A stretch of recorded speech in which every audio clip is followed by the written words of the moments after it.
Travel nursing reinvigorated my passion for nursing because by 2022, after 2 long, hard years of battling COVID-19 in Queens, New York, I was done. I was overtired, I was aggravated, and worse than anything else, I was sliding into bitterness.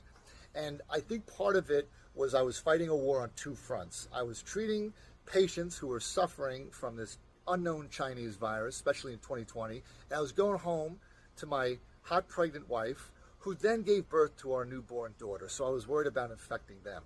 But by 2022, I had enough. I took on a local travel contract at a level 1 trauma center. I was making $119 an hour. Now, the money isn't my favorite part. It doesn't hurt.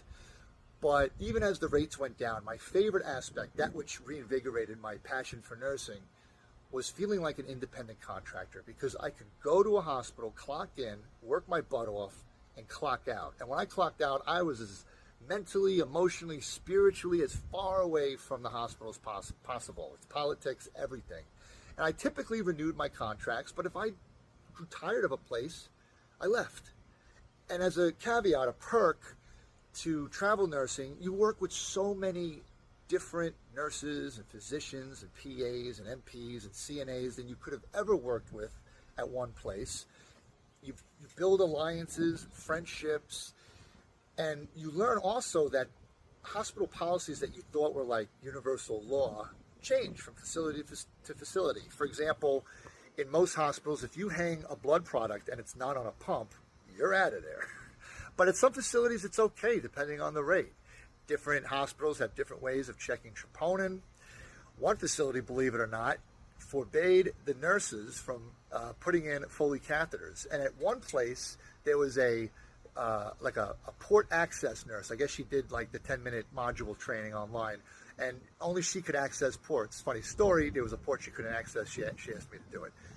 But that's what reinvigorated my passion for nursing. And I say this to remind nurses that though I believe compassion fatigue and nurse burnout are kind of unavoidable, you don't have to feel like you're against the wall. Because I used to view my job, and this hasn't changed even as I pursue a staff job, I used to view my job as like a swamp. And sometimes you can walk around and sometimes you get stuck, but you don't ever have to feel stuck. Your job is like a wrestling mat. I used to wrestle. And there's always an out of bounds. And whenever you need to, you can stand out of bounds and look in from the outside. You have that power. You do. Anywho, I got to go. Stay hungry. Be humble. Thank you for watching. Nurse Dad out.